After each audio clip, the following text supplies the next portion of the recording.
नमस्कार, मैं आपका अपना द कंट्रोवर्शियल डॉक्टर लेकर आया हूं एक बहुत बड़ी कंट्रोवर्सी जो कि देश के सबसे बड़े म्यूजिक कंपोजर ने कर डाली है।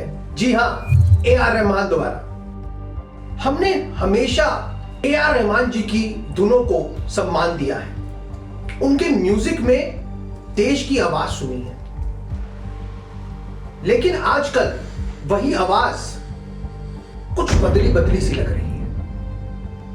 जब एक बड़ा आइकन किसी एक साइड झुकने लगे और दूसरी तरफ हो रहे अन्याय पर खामोश रहे तो सवाल उठना लाजमी है। मैं हूं डॉक्टर वरुण खुल्लर।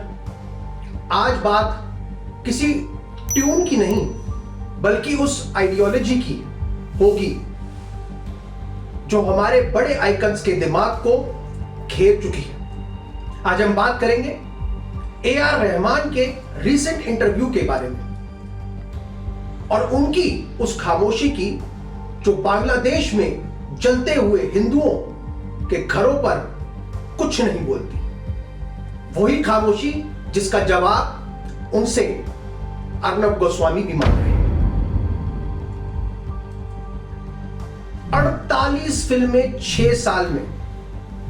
जी हां, सही सुना आपने।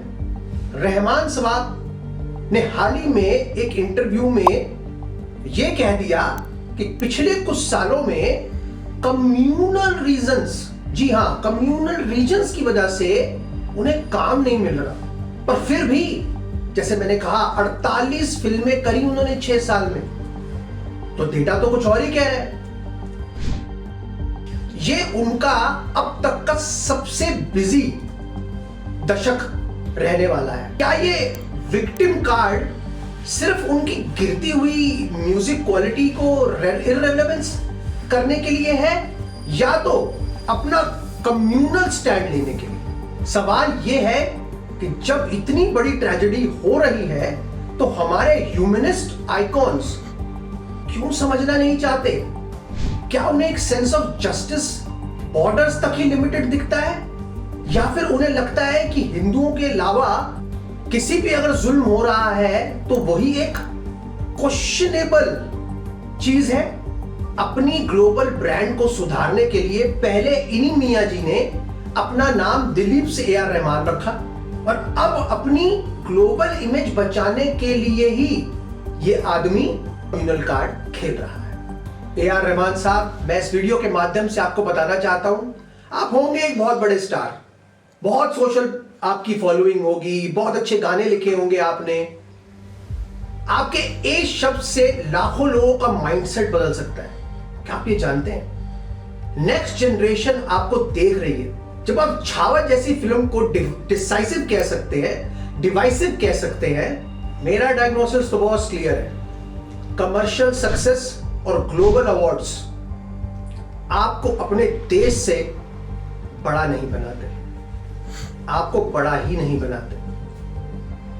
जो कलाकार देश के सेंटिमेंटल वैल्यूज और नेशनल इंटीग्रिटी के साथ खड़ा नहीं हो सकता, वही इतिहास में जलकर भस्म हो जाता है।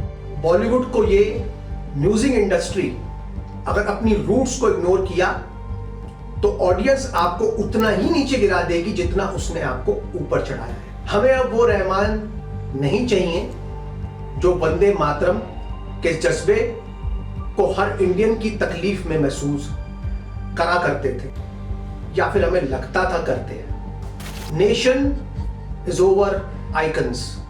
मैं लास्ट में यही कन्वे करना चाहता हूं। आपको क्या लगता है, क्या हमारे बड़े स्टार्स सिलेक्टिव एक्टिविज्म को लेकर क्या कर रहे हैं? और जिस पिक्चर को इन्होंने डिवाइसिव कहा है, उस शहीद श्यामाजी महाराज को मैं सख्त सख्त प्रणाम करता हूं। मैं हूं आपका अपना द कंट्रोवर्शियल।